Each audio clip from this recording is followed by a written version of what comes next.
وہ کیا ہے کہ پاکستان اپنی وجہ جواز کھو چکا ہے۔ جو مثبت مقصد تھا اس کا، تو 56.5 سال کے اندر آپ نے ادھر پیش رفت نہیں کی، تو اپنا وجہ جواز کھو چکا ہے۔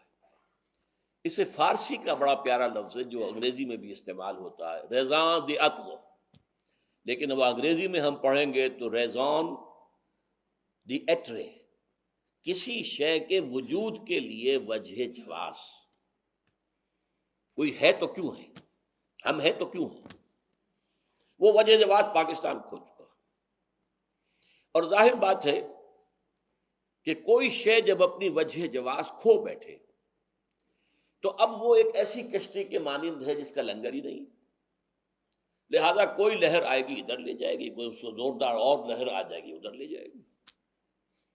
ہم اس وقت بیس لیس ہے، ہمارا کوئی زمین پر ہمارے قدم نہیں ہے، ہوا میں معلق ہے۔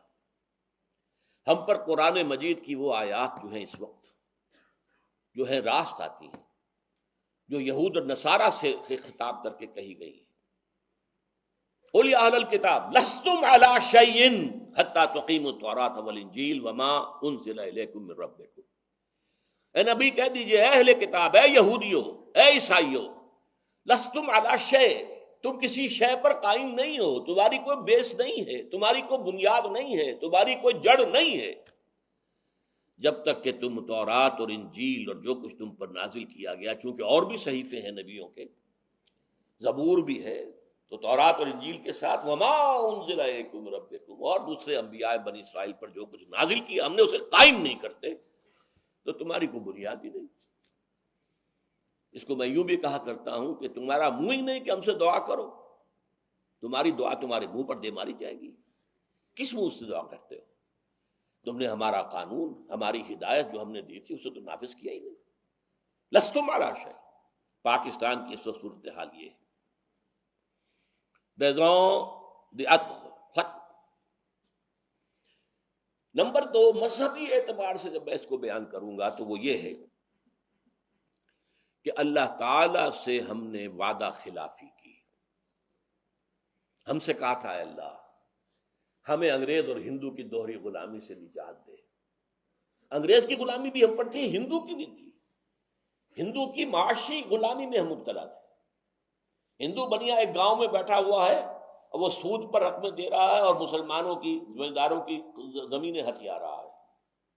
یہ سارا کام، پورا کاروبار، پوری انڈسٹری ہندوستان میں ہندوؤں کے ہاتھ میں تھی، مسلمانوں کی کہاں تھی۔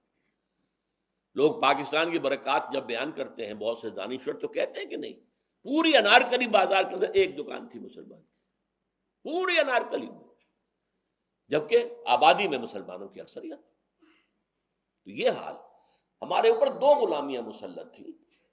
ایک غلامی انگریز کی، وہ تھی عسکری، سیاسی، ریاستی غلامی، اور ایک تھی ہندو کی، یہاں تک کہ سماجی غلامی ہندو کی۔ ہندوؤں کے رسوم و رواج، ہندوؤں کے تہوار یہ ہم مناتے تھے، آج بھی مناتے ہیں۔ تو اے اللہ دعائیں تھیں۔ میں چونکہ خود عینی شاہد ہوں، میں نے مسلم اسٹوڈنٹ فیڈریشن کے ایک کارکن اور ایک رہنما بھی آپ کہہ سکتے ہیں، اس لیے کہ میں حصار ڈسٹرکٹ مسلم اسٹوڈنٹ فیڈریشن کا جنرل سیکریٹری تھا، ہائی اسکول اسٹوڈنٹ کی حیثیت سے۔ وہاں فیڈریشن تھی ہی صرف ہائی اسکول کے اسٹوڈنٹس کی، اس لیے کہ کالج تو کوئی پورے ضلع میں تھا ہی نہیں، نو گورنمنٹ کالج۔ ایک کالج تھا بھیوانی، ایک قصبے میں، ہندو جو سیٹھوں کا قصبہ تھا، اس میں ہندو کالج تھا بس۔ باقی ہائی اسکول کی مسلم اسٹوڈنٹ فیڈریشن تھی، اس کا میں جنرل سیکریٹری تھا، حصار ڈسٹرکٹ مسلم اسٹوڈنٹ فیڈریشن۔ ہم نے جلوس نکالے، نعرے لگائے، پاکستان کا مطلب کیا، لا الہ الا اللہ۔ ہم نے دعائیں مانگی جمعوں کے اجتماعات میں، عیدین کے اجتماع میں، اے اللہ ہمیں انگریز اور ہندو کی دوہری غلامی سے نجات دے تاکہ تیرے دین کا بول بالا کرے، تیرے نبی کا دیا ہوا نظام قائم کرے۔ ہم نے پاکستان، اللہ نے تو وعدہ پورا کر دیا، اور وہ آیت جو ہے سورہ اعراف کی ہے، حضرت موسیٰ سے جب کہا تھا کچھ لوگوں نے، اسرائیلیوں نے، اے موسیٰ آپ کے آنے سے پہلے بھی ہمیں ستایا جاتا تھا، آپ کے آنے کے بعد بھی ستایا جاتا ہے، ہماری حالت میں تو کوئی فرق نہیں آیا آپ کے آنے سے۔ تو انہیں جواب دیا گیا، اللہ تعالیٰ نے جواب دیا، قل، اے موسیٰ ان سے کہہ دو، عسیٰ ربکم ان یہلک عدوکم، اب قریب ہے وہ وقت کہ تمہارا رب تمہارے دشمن کو ہلاک کر دے، فرعون اور اس کے لاؤ لشکر کو تباہ کر دے، غرق کر دے۔ وَيَسْتَخْلِفَكُمْ فِي الْأَرْضِ، زمین میں تمہیں حکومت دے، طاقت دے۔ فَيَنْظُرَ كَيْفَ تَعْمَلُونَ، پھر دیکھے گا تم کیا کرتے ہو۔ اسی امتحان میں ہم 56.5 برس گزار چکے ہیں اور ہم نے اللہ سے وعدہ خلافی کی۔ اس وعدہ خلافی کا نتیجہ میں نے آیات جو پڑھی ہیں شروع میں، سورہ توبہ کی 3 آیات۔ دنیا میں کوئی قوم اجتماعی طور پر اللہ سے کوئی وعدہ کر کے وعدہ خلافی کرے تو اس کی سزا کیا ملتی ہے؟ اس قوم میں اجتماعی طور پر نفاق اور منافقت کا مرض پیدا کر دیا جاتا ہے۔ نفاق اور منافقت جو کفر سے بھی زیادہ ناپسند ہے اللہ۔ ان المنافقین فی الدرک الاسفل من النار، منافقین جو ہے وہ جہنم کے سب سے نچلے درجے میں ہوں گے، جس کے لیے کہ حضور کی شفاعت سے انہیں محروم کیا گیا۔ استغفر لہم او لا تستغفر لہم لن یغفر اللہ لہم، آپ چاہیں استغفار کریں ان کے لیے، چاہے نہ کریں۔ اور سورہ توبہ میں تو ہے ان تستغفر لہم 70 مرتن، آپ 70 مرتبہ بھی استغفار کریں گے تب بھی ہم معاف نہیں کریں گے۔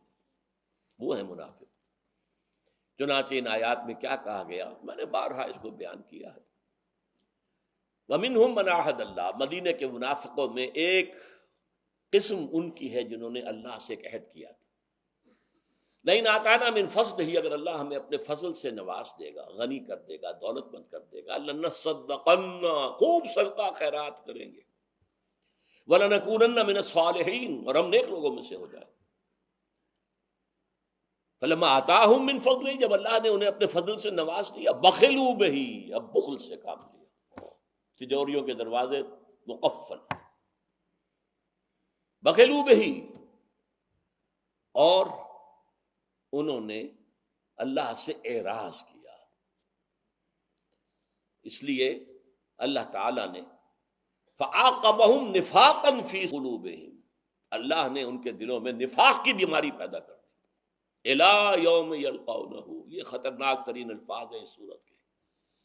وہ نفاق قیامت کے دن تک قائم رہے گا، برقرار رہے گا، نکلے گا نہیں۔ یہ اللہ جب یہ میں پڑھتا ہوں، حال عام طور پہ میں رک جاتا ہوں، یہ الفاظ ادا نہیں کیا کرتا۔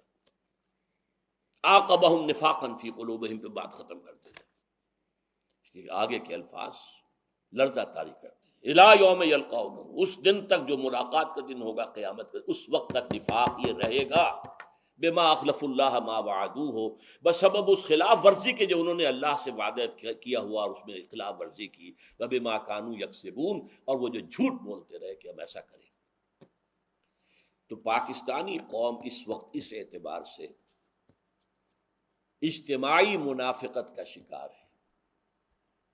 کچھ افراد ہیں جو لگے ہوئے ہیں، کوشش میں رہے اور ہیں اب بھی، کہ یہ قوم جو ہے بھٹکی ہوئی اپنی راہ، اپنی منزل کو دوبارہ یاد کر لے۔ کبھی بھولی ہوئی منزل بھی یاد آتی ہے راہی کو۔ کچھ لوگ ہیں وہ مستثنا ہیں، لیکن آپ کو معلوم ہے ایکسیپشنز پروو دی رول، استثناءات جو ہوتے ہیں اس سے تو پھر کوئی قانون بالکل ثابت ہو جاتا ہے، یہ تو مستثنا ہے، رول از سم تھنگ ایلس۔